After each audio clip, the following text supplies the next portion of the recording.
என் பெயர் இளங்கோவன், வழக்கறிஞர். சென்னை பத்திரிகையாளர் சங்கத்தின் சார்பாக நிருபர்கள் அனைவருக்கும் ஒரு சம்மன் அனுப்பி ஒரு 56 கேள்விகளை கேட்டு அவர்களுடைய செல்போனை வாங்கிக் கொள்கிற தவறான, சட்டத்திற்கு புறம்பான புலன் விசாரணை என்கிற பெயரில் ஃப்ரீடம் ஆஃப் எக்ஸ்பிரஷன் என்கிற கருத்து சுதந்திரத்தை பறிக்கும் சென்னை காவல்துறையின் நடவடிக்கையை எதிர்த்து இன்று ஒரு வழக்கு சென்னை பத்திரிகையாளர் சங்கம் சார்பாக தாக்கல் செய்யப்பட்டது.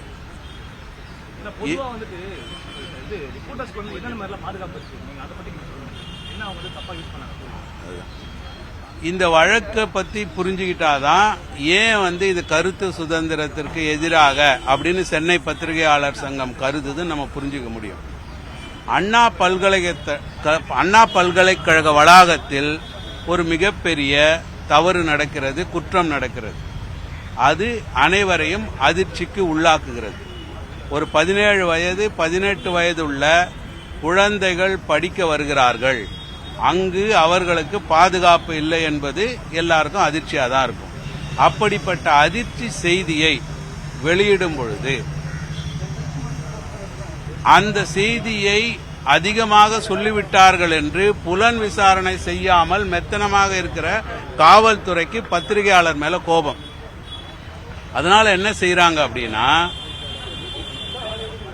உச்சநீதிமன்றம் ஒரு தீர்ப்பு சொல்லியிருக்கு. அது என்ன தீர்ப்பு சொல்லியிருக்குன்னா, ஒரு முதல் தகவல் அறிக்கை பதிவு செய்யப்பட்ட 24 மணி நேரங்களில் புகார்தாரருக்கும் கிடைக்கணும், குற்றம் சாட்டப்பட்டவருக்கும் கிடைக்கணும். எனவே 24 மணி நேரத்தில் அந்த முதல் தகவல் அறிக்கையை நீங்கள் பொது தளத்தில் பதிவேற்றம் செய்ய வேண்டும் அப்படின்னு சொல்லிடுறாங்க. எனவே அதுக்குன்னு ஒரு வெப்சைட் இருக்கு, அதுல FIR பதிவு பண்றாங்க. உலகத்தின் எந்த மூலையில் இருந்தாலும் நீங்க அது தேவைன்னா எடுத்துக்கலாம். இப்ப அமெரிக்காவில் கூட இருக்கிறார் ஒருத்தர், அவர் மேல ஒரு புகார் சொல்றாங்கன்னா என் மேல என்ன தப்பு சொல்லியிருக்காங்கன்னு அவர் எடுக்கலாம். ஆனால் அப்படிப்பட்ட பதிவேற்றம் எந்தெந்த வழக்கில் செய்யக்கூடாதுன்னு உச்சநீதிமன்றம் சொல்லியிருக்கு. அது என்ன மாதிரி வழக்கு அப்படின்னு கேட்டீங்கன்னா, பாலியல் வல்லுறவு, வன்புணர்வு, இப்படிப்பட்ட வழக்குகள். இந்த வழக்குகளுடைய முதல் தகவல் அறிக்கையை பதிவேற்றம் செய்ய வேண்டிய அவசியம் இல்லை. இதையும் தெளிவாக உச்சநீதிமன்றம் 2016 அவங்க தீர்ப்புல சொல்லிட்டாங்க. ஆனால் நமது சென்னை காவல்துறை பாலியல் வல்லுறவில் பதிவு செய்யப்பட்ட ஒரு புகாரை பதிவேற்றம் செய்து விட்டார்கள். பதிவேற்றம் செய்தது மட்டுமல்ல, அது அடுத்தவர்களுக்கு கிடைக்க கூடாது என்கிற வகையில் அதுக்கு ஒரு பூட்டும் போடல, அது தடையும் செய்யல.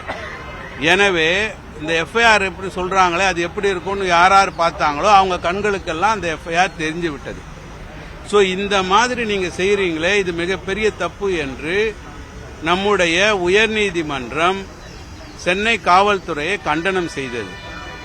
யார் இந்த பதிவேற்றம் செய்தார்கள், யார் இந்த தவறுக்கு காரணம் என்று புலன் விசாரணை செய்து கண்டுபிடித்து அவர்கள் மீது வழக்கு தொடுக்க வேண்டும் என்றும் உத்தரவிட்டது. அப்போ இந்த முதல் தகவல் அறிக்கையை பதிவேற்றம் செய்தவர்கள் மீது ஒரு வழக்கு போட்டு அதை எடுக்கணும். ஆனால் சென்னை காவல்துறை என்ன செய்திருக்காங்க, இந்த முதல் தகவல் அறிக்கையை ஒரு பத்திரிகையிலோ அல்லது தொலைக்காட்சியிலோ வெளியிட்ட மாதிரியான ஒரு சட்டத்தில் ஒரு புகாரை பதிவு செய்திருக்காங்க. அப்படி பார்த்தீங்கன்னா, தமிழ்நாட்டில் அல்லது தமிழிலோ அல்லது ஆங்கிலத்திலோ வரக்கூடிய எந்த ஒரு செய்தி பத்திரிகையிலும் இந்த முதல் தகவல் அறிக்கையில் பாதிக்கப்பட்ட நபரின் பெயரோ அடையாளங்களோ ஊரோ தாய் தந்தை பெயர் என்று எந்த விவரம் வந்ததாகவோ இதுநாள் வரை ஒரே ஒரு புகார் கூட போலீசிடம் இல்லை. இந்த பத்திரிகையில வெளிவந்தது, அந்த பத்திரிகையில வெளிவந்ததுன்னு இல்ல, அல்லது ஒரு தொலைக்காட்சியில வெளிவந்த மாதிரி காட்சி ஆவணமும் இல்லை. அப்படி இருக்கும் பொழுது தமிழ்நாட்டில் உள்ள அனைத்து நிருபர்களுக்கும் ஒரு சம்மன் அனுப்புறாங்க. இந்த வழக்கில் உங்களை விசாரிக்க வேண்டியிருக்கு, உங்களுக்கு தகவல் தெரிஞ்சிருக்க வேண்டும் என்று கூப்பிட்டு விட்டு முதல்ல அவங்களுடைய மொபைல் போனை கைப்பற்றிக்கிறாங்க. அடுத்ததாக ஒரு 56 கேள்விகளை கொண்ட பரீட்சை எழுதுற மாதிரி ஒரு கேள்வித்தாளை கொடுக்கறாங்க. அதில் ஆதியோடு அந்தமாக நீங்க யாருக்கு பிறந்தீங்க, உங்க அப்பா யாருக்கு பிறந்தாரு, உங்க தாத்தா யாருக்கு பிறந்தார் என்ற தகவல் முதல் கொண்டு நீங்க வெளிநாடு போனா யாரோட போனீங்க, எங்க தங்குனீங்கன்ற தகவல் முதல் கொண்டு உங்களுடைய பேங்க் அக்கவுண்ட் டீடைல்ஸ் சொல்லி எல்லாவித தனிப்பட்ட தகவல்களையும் கேட்கிறார்கள். இது இந்திய குடிமகனின் அடிப்படை உரிமையை பறிக்கும் செயல்.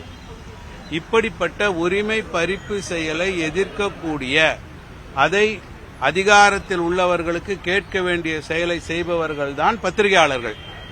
அப்போ பத்திரிகையாளர்களுடைய வாயை மூடிவிட்டால், பத்திரிகையாளர்களுடைய குரலை நசுக்கிவிட்டால் என்ன நடக்கும்னா மக்களுடைய குரல் நசுக்கப்படும்.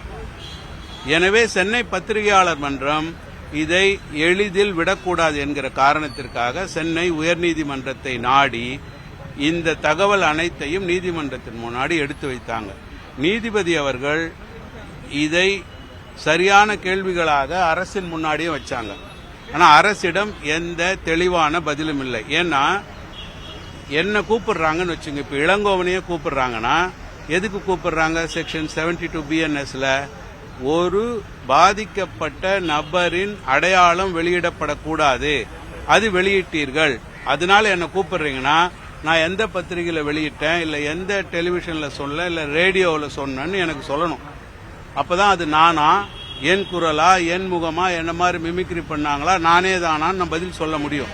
ஆனா அப்படி எதுவுமே இல்லாம ஊரு உலகம் எங்க இருக்கிற ரிப்போர்ட்டர் வீடுகளுக்கும் சம்மன் அனுப்பி நீங்க வந்தே ஆகணும், உங்க போனை எடுத்துட்டு வாங்க, என்கிட்ட கொடுத்துட்டு போங்க, இந்த 56 கேள்விக்கு பதில் சொல்லுங்கன்னா அந்த 56 கேள்விகள் ரைட் டு பிரைவசி என்கிற நம்முடைய அடிப்படை உரிமையை மீறுது. அதாவது ஒரு இந்திய குடிமகன் தான் எல்லாவற்றிற்கும் அதிகாரம் கொடுக்கறான். அது இந்த நீதிமன்றத்தை கொடுக்கிற அதிகாரமும் இந்த குடிமகன் தான். அப்ப அந்த இந்திய குடிமகனுடைய ஜட்டி வரைக்கும் வெளியில எடுத்து பார்க்க முடியும் அப்படின்னு ஒரு அதிகாரம் இருக்கிறதான்னா கிடையாது. ஏன்னா நமக்கு ஒரு தனித்துவமான உரிமை இருக்குது, நம்முடைய ரைட் டு பிரைவசி இருக்கு. இப்ப அதை மீறுகிற கேள்வியை கேட்கின்ற அதிகாரம் காவல்துறைக்கு இல்லை. ஆனால் தெரிந்தே அடிப்படை உரிமையை மீறுகிறார்கள். இதற்கு தடை கோரி வழக்கு போட்டிருக்கும். நீதிமன்றம் சரியான உத்தரவை பிறப்பிப்பதாக சொல்லியிருக்கிறார்கள். யாராவது எதனா கேட்டுச்சுன்னு கேட்கலாம். சார், இப்போ நாளைக்கு ஒரு பேட்ச் சம்மன் கொடுத்துருக்காங்க, நாளை மறுநாள் ஒரு பேட்ச் சம்மன் கொடுத்துருக்காங்க. இப்போ அவங்களோட இன்னைக்கு உத்தரவை பார்ப்போம். அந்த உத்தரவின் மீது, அந்த உத்தரவையும் மீறி ஏதாவது ஒரு சம்மன் வந்தாலோ அல்லது வேறு ஏதாவது சட்டத்திற்கு புறம்பாக இருந்தாலோ எந்த ஒரு தனிநபரும் இதே நீதிமன்றத்தை நாடலாம். அப்படி நாடும் பொழுது இவர்கள் சொல்லுகிற குற்ற எண் 107/2024 சைபர் கிரைம் ஈஸ்ட் கிழக்கு பக்கம் சொல்லக்கூடிய அந்த முதல் தகவல் அறிக்கையே சட்டத்திற்கு புறம்பானது. இவர்கள் குற்றம் சாட்டுகிற எந்த ஒரு தகவலுமே அங்கு இல்லை, எனவே அதையே இல்லாமல் செய்யுங்கள் என்று இதே உயர்நீதிமன்றத்தை நாடலாம்.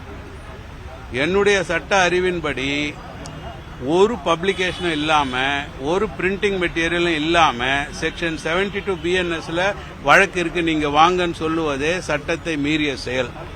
It is an FIR to be quashed. அப்படிதான் நான் நினைக்கிறேன்.